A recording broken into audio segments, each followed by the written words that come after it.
Hello dear students, today we will deal a new chapter, a new topic, and the topic name is phrasal verb from class 6 English grammar. So let's begin the chapter. Learning outcomes. Here after the end of this chapter you will understand the meaning of phrasal verbs. Then you will also identify these phrasal verbs in different reading and audio sources. You will understand that this particular word announced or read is nothing but phrasal verb. You will come to know such things.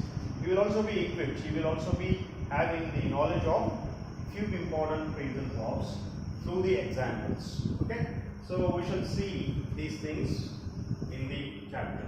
The chapter is divided in basically two topics, two sections, and these two sections are nothing but first section is about the meaning of the phrasal verb, second section is about the different types of phrasal verbs. We shall see few examples of phrasal verbs, some specimen examples. There is a long list of phrasal verbs, but we shall see few of them. Why? Because it is time bounding, and there is no scope to understand it better.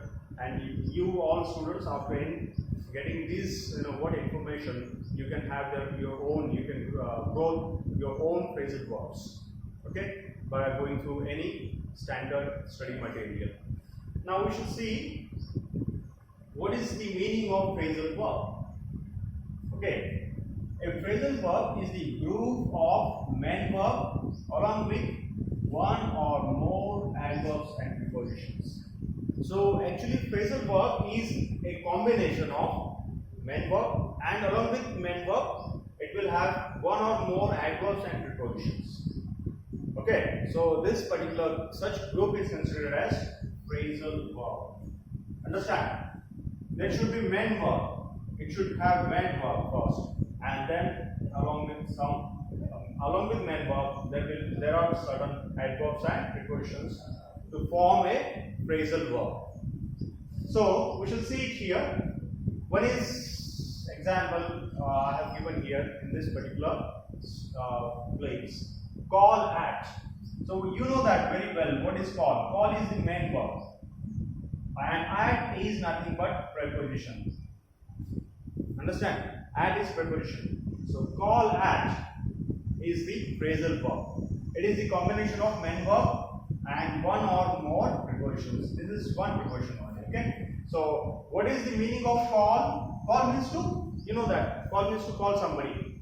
Okay, calling somebody, bulana.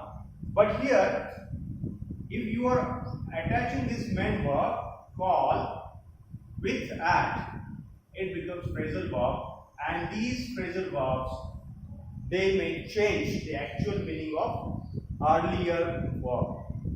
Understand? When this verb, main verb, is attached with some preposition or adverb, then it forms phrasal verb, it becomes phrasal verb, and definitely at the end of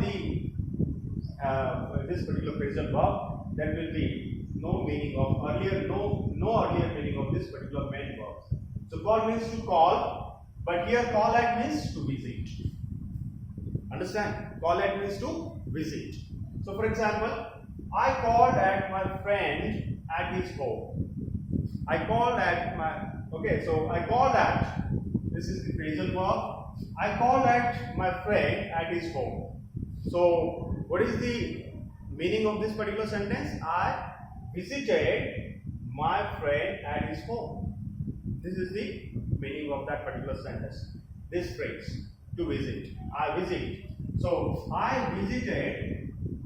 Instead of saying I visited, if you are using a phrasal verb, your language will be more interesting. Okay, so somebody will definitely be attracted by your speech, your speaking. Understand? If you are using phrasal verbs, and phrasal verbs don't give you actual meaning of the main verb. There might be a possibility that the actual meaning might be changed into a new meaning. For example, call means to call, but here call at, the phrasal verb, is giving the meaning of visiting somebody. Understand? So here I called at my friend at his home. Understand? So I called means I visited my friend at his home.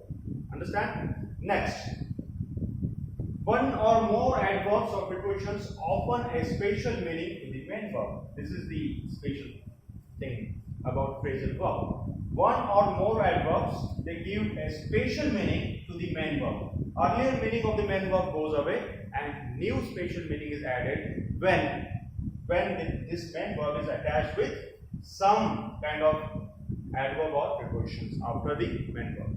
Understand? So I called at my friend at his home. Okay, and then the earlier you have suppose you don't have any awareness of phrasal verb called at. Then what will be the meaning out of this sentence? You will think that I called at my friend means I have called my friend. Okay, at his home. Okay, so this is not the real meaning. If you are going word to word, then it will give you such meaning that I have called my friend at his home. But here, called at is a phrasal verb which gives you the meaning of visit. And therefore, the real meaning of this particular call is changed and a new meaning is added to this particular main verb because of the preposition at, forming phrasal verb. And what will be the new meaning? I called at my friend at his home. I visited my friend at his home. Okay? Next. See, different phrasal verbs. Now we shall directly switch over to different types of phrasal verbs and their meaning and their actual use in sentences. See, different phrasal verbs. Here main verb plus prepositions. We shall see some examples of main verb and prepositions. Basically, phrasal verbs have such construction or structure. Okay, main verb and prepositions. Lots of phrasal verbs, they consist of prepositions along with main verb. So, what will be the first phrasal? What is the first phrasal verb? Account for. Now, what is account for? Account for means give a good reason. Okay. अच्छा कारण देना, किसी का अच्छा कारण देना. Give a good reason. Account for. So, account means what? You might well aware that account is nothing but those commerce, वगैरह, the people, banking people, they just put money records. Such are considered as accounts. So, this is the real meaning of account. And then account is what? Second, when it is used as noun, the account of those money, record of those money. Then when this particular account is used as verb, then it is nothing but description. Account of something means description of something. Account. Please give your account. Please describe yourself. Give the account of your class.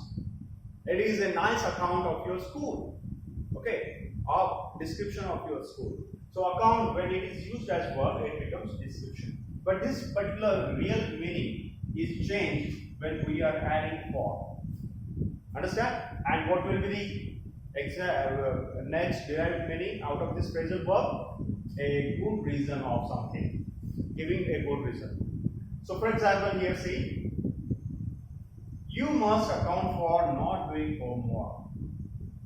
Understand? You must account means what? You should give a good reason for not doing your homework.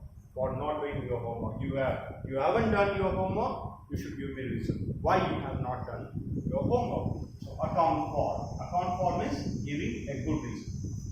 Understand? Then second phrasal verb is ask in. So what is ask? Ask means, you know that ask means to ask something.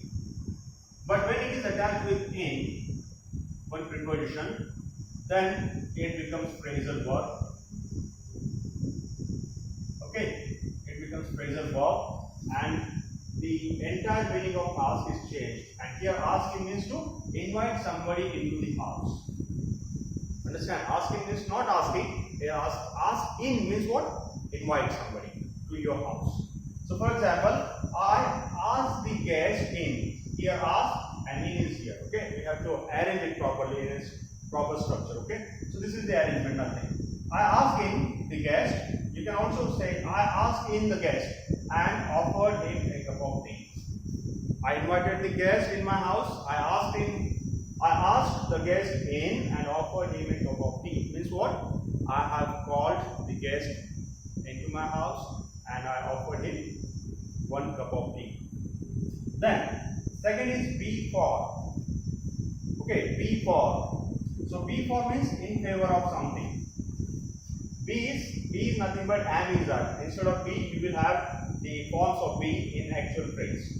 So is for, was for, were for, okay, like that. So my mother is always, is means it is be. So my mother is always for girls' education. Okay, and be for means what is the for example, what is the meaning of this particular phrasal verb? Be in favor of. So my mother is in favor of girls' education. Understand? My mother is for girls' education means what?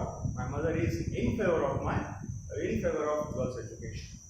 Next, call off. You might have heard this particular word. Call. Call means to call somebody. But call off means what? Cancel something. Call off is not calling. Call off means cancel, suspend. Understand what is that? We called off the tour to Kashmir. Okay, we planned a tour to Kashmir, but because of disturbance and in Kashmir, we have called off our plan. We have called off our tour. Understand? So this is the call off. Call off means to cancel. Next, call on. What is call on? Call on means it is not calling on. Calling on means again call off, call on, like that. It is not call. Call, the word, the real meaning of call is totally changed and when it is used in phrasal verb. Okay. So call on, call off means what? Cancel. What is call on? Call on means nothing but to visiting a person or to ask someone to do something. For example, the Prime Minister called on the President yesterday. Okay, the Prime Minister visited the President yesterday. Okay, call on. Call on means to visit a person. Then, next phrasal verb is give up. Give up means to stop. Understand? So here, the example is they gave up the idea to beat animals. To beat animals, to kill animals. They gave up the idea. Gave up means they stopped their idea. Gave up. Give means what? To offer, to give somebody.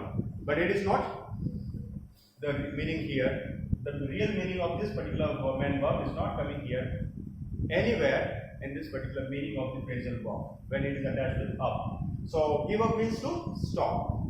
Understand? So the example is they gave up the idea to beat the animals.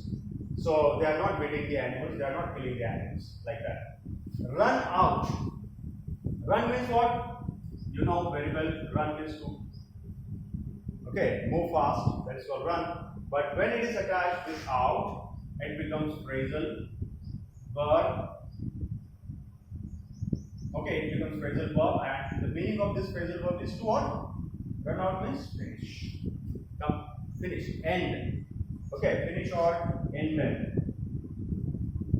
Okay, end of something. So run out. For example, here I don't have milk in my house, so I would say, using this phrasal verb, I should say we have run out of milk. Means there is no milk. Milk is finished in my home. Okay. Next. Now we have seen the examples of main verb plus prepositions. Now we shall see some examples of main verb plus adverb.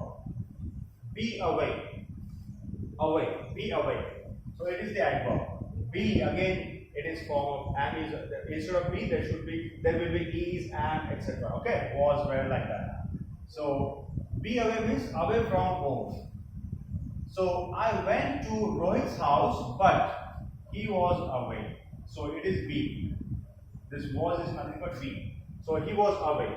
Means he was not at the home, he was away from his home. Be away. Then put back. Back is also adverb.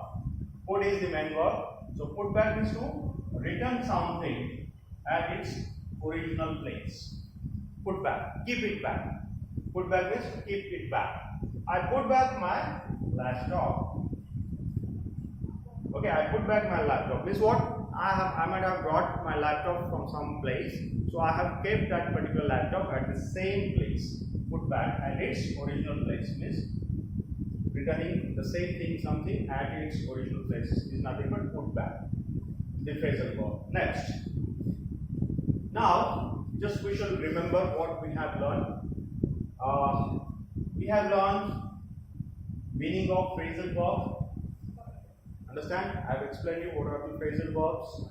Then I have also given you some examples of phrasal verbs, and rest of the phrasal verbs you can, like this, you can add, like close, like word, what enrichment. You add word to your vocabulary.